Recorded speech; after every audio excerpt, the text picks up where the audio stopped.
عليكم ورحمة الله وبركاته. الحمد لله الذي أمرنا بالتقوى والأمانة ونهانا عن المعصية والخيانة، والصلاة والسلام على سيدنا محمد أشرف الأنبياء والمرسلين وعلى آله وصحبه أجمعين. أما بعد. Buat langkah yang pertama, marilah sama-sama kita panjatkan kehadirat Allah Subhanahu wa Ta'ala, yang mana oleh Allah yang masih memberikan kesempatan kepada kita semua untuk berkumpul pada malam yang berbahagia ini. Salawat bermahkotakan salam mari sama-sama kita curahkan kepada baginda kita, yaitu Rasulullah sallallahu alaihi wasallam, yang mana oleh beliau yang telah membawakan kita dari alam jahiliyah ke alam yang berilmu pengetahuan, yang telah membawakan kita dari alam kita tidak tahu yang namanya agama Islam, hingga saat ini kita sudah ditetapkan hati di dalam Islam kekal abadi selama-lamanya. Amin. Amin ya rabbal alamin. Pernah dalam sebuah cerita, ketika Nabi Muhammad membawa ajaran Islam ke kota Taif, yang mana harapan beliau ketika sampai ke kota tersebut, Nabi Muhammad disambut dengan suka, disambut dengan ria. Akan tetapi ketika Nabi Muhammad sampai ke kota Taif, Nabi Muhammad disambut dengan kotoran unta, dilempari pokok korma. Semuanya itu hal karena keadaan Nabi, maka orang lain benci kepada Nabi pada masa itu. Maka Nabi Muhammad bersabar terhadap cobaan yang Allah berikan. Apakah Nabi Muhammad marah kepada mereka? Tentu saja tidak, karena tujuan Nabi Muhammad membawa ajaran Islam lillah, bukan karena pujian manusia, akan tetapi karena Allah Subhanahu wa Ta'ala. Perhormatan saya terutama sekali kepada imam syekh masjid, kepada pengurus masjid, dan kepada jamaah sekeyakinan seakidah yang dirindukan oleh surga. Amin. Amin ya rabbal alamin. Hadirin ma'asyiral muslimin rahimakumullah. Setiap manusia yang sudah diciptakan oleh Allah ke dalam muka bumi ini pasti sangat mengharap yang namanya keindahan, pasti sangat mengharap yang namanya kemewahan, pasti sangat mengharap yang namanya kesempurnaan. Maka tiga hal tersebut yang hakiki adalah yaitu surganya Allah Subhanahu wa Ta'ala. Maka agar kita mendapatkan surganya Allah, kita harus melakukan amal ma'ruf nahi mungkar, melakukan segala kewajiban yang telah Allah perintahkan, dan meninggalkan segala larangannya. Maka kita akan terlepas dengan Allah, dan sehingga ketika kita pulang kepada Allah dalam keadaan husnul khatimah. Maka apabila kita ingin menjadi orang yang baik dan benar, kita harus bersabar terhadap perintah Allah Subhanahu wa Ta'ala. Dalam sebuah hadis yang diriwayatkan oleh Imam Malik, beliau pernah berkata, sabar ini terbagi kepada tiga. Yang pertama, sabar kita dalam menjunjung tinggi terhadap perintah Allah Subhanahu wa Ta'ala. Yang kedua, sabar kita terhadap menjauhkan larangan Allah. Dan yang terakhir adalah sabar kita dalam menghadapi cobaan yang Allah berikan. Maka yang pertama yaitu sabar kita dalam menjunjung tinggi perintah Allah. Ketika Allah mengatakan aqimus shalah, maka legedanyo ban bandum jangan pernah meninggalkan salat, kewajiban yang sudah ditetapkan kepada kita. Kadangkala saat ini sangat banyak para pemuda, para remaja jika tinggal salat sudah menjadi hal yang biasa. Apabila melihat orang yang berzina, kadangkala mereka menganggap itu suatu hal yang sangat tragis. Akan tetapi meninggalkan solat menjadi hal yang biasa. Kan tak pegah medinanyo adalah jeut. Akan tetapi di pandangan manusia, di pandangan para remaja, para pemuda, dosa yaitu dosa berzina lebih berat daripada tinggal solat. Padahal tinggal solat merupakan dosa yang sangat besar. Akan tetapi di mata kita sekarang ini tinggal solat sudah menjadi hal yang biasa. Maka yang paling penting adalah di dalam dunia ini kita melakukan kewajiban dan meninggalkan larangan Allah Subhanahu wa taala. Kadangkala orang yang beribadat di dalam muka bumi ini, yang selalu berzikir kepada Allah, yang selalu tiap malam nangis karena ingin berjumpa dengan Rasulullah, akan tetapi hatinya belum mampu dijaga dengan kawan-kawan di sekitarnya. Maka sekarang ini yang paling penting adalah kita mampu menjaga hati terhadap orang lain. Kita melakukan ibadah karena Allah. Kita melakukan hal-hal kebaikan karena Allah, bukan gila terhadap sanjungan manusia. Maka insya Allah kita akan terlepas dengan Allah apabila kita melakukan kewajiban yang telah Allah berikan kepada kita semua. Ketika Allah mengatakan wa'atuz zakah, maka jangan segan-segan untuk kita semua membayar zakat pada waktunya.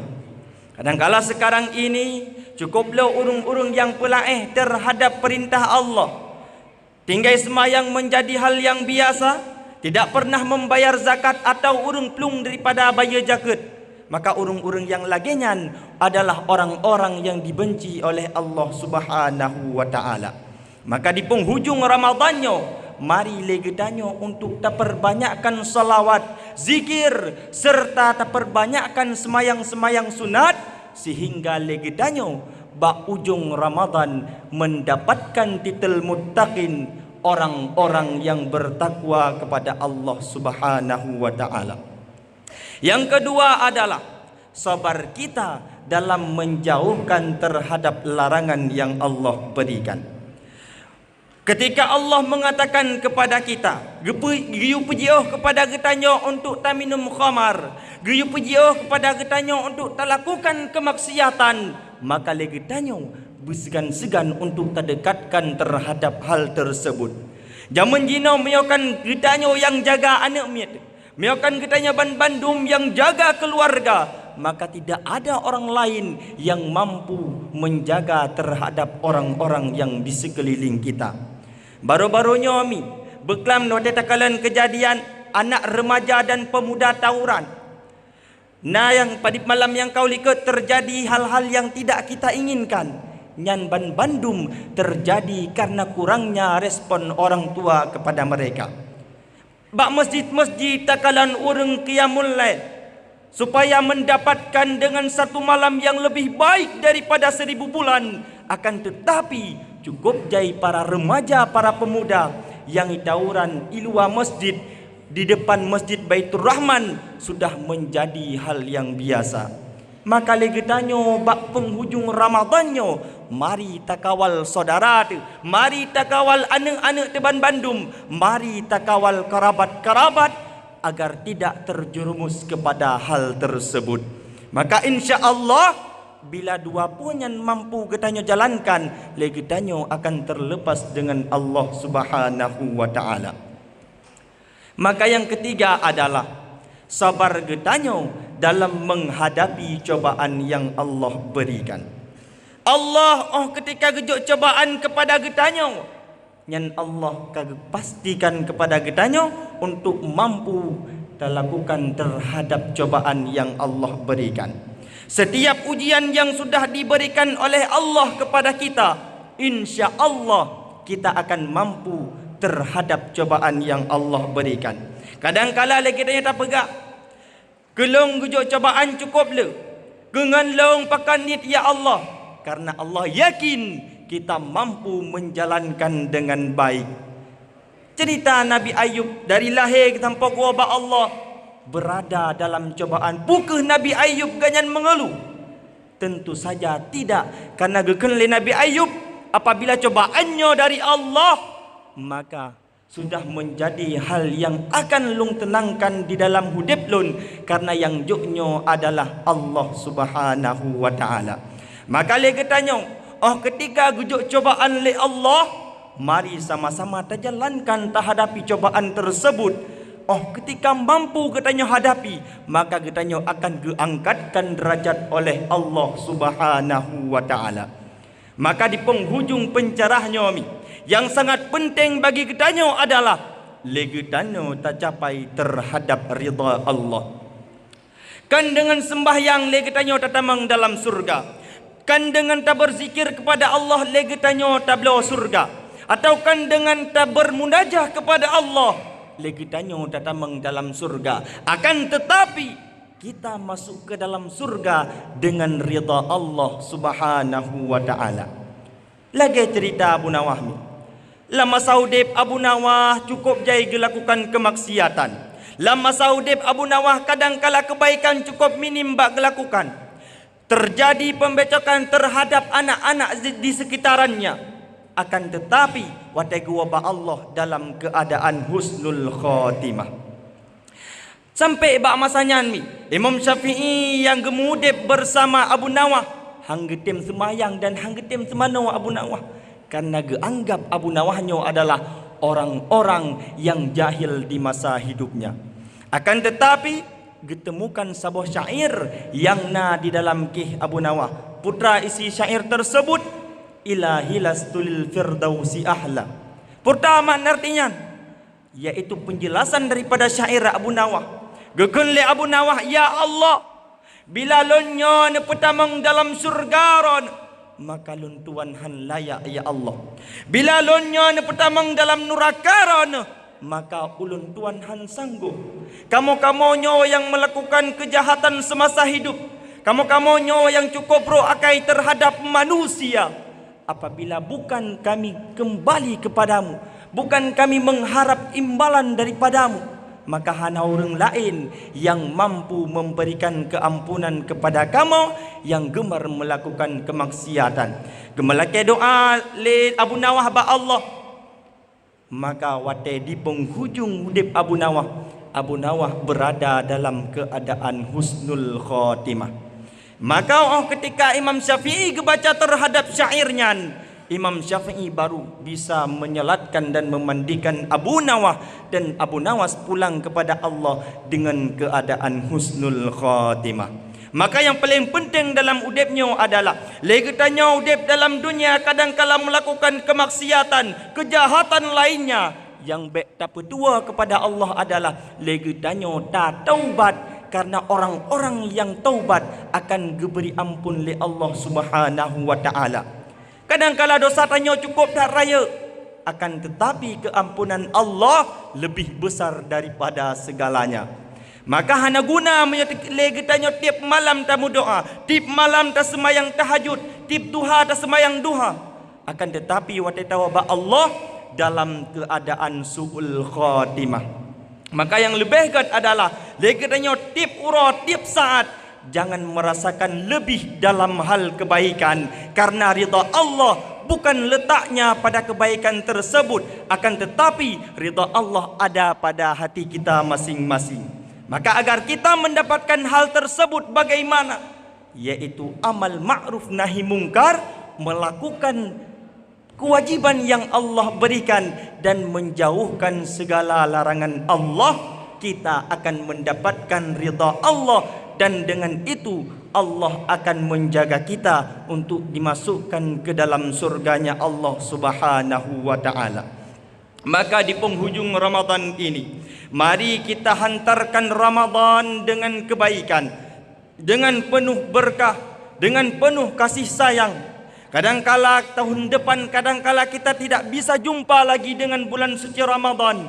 Maka di bulan suci Ramadan ini, mari kita bermunajah kepada Allah, bertawakal kepada Allah, serta selalu bertakwa kepada Allah, agar kita mendapatkan titel muttaqin, yaitu orang-orang yang bertakwa, dan Allah akan memasukkan kita ke dalam surga karena kita sudah melakukan kewajiban dan meninggalkan larangan Allah Subhanahu wa taala.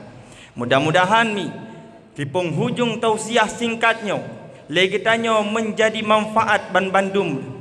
Nyo haba peingat kepada orang-orang Ban Bandung, karena kalau pernah disampaikan oleh guru-guru tanyo Ban Bandung yang na kauliket nyomi, yang sebenarnya yang dang hinakan lahlun, akan tetapi abi taufik man karena ganyan suara golong fit, maka utuskan long untuk guyu ingatkan kepada orang-orang Ban Bandung terhadap hal yang jeroh, dan mudah-mudahan menjadi manfaat bagi pribadi saya dan umumnya bagi kita semua yang sudah berkumpul pada malam yang berbahagia ini.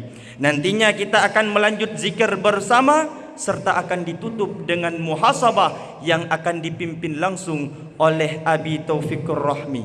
Maka mudah-mudahan di penghujung ini menjadi rahmah dan berkah bagi kita semua, dan mudah-mudahan Allah akan mengumpulkan kita di dalam surganya Allah bersama baginda Rasul. Amin, amin, amin ya rabbal alamin. Yang benar dari Allah, yang salah dari pribadi saya. Mudah-mudahan kita dapat berjumpa di lain kali.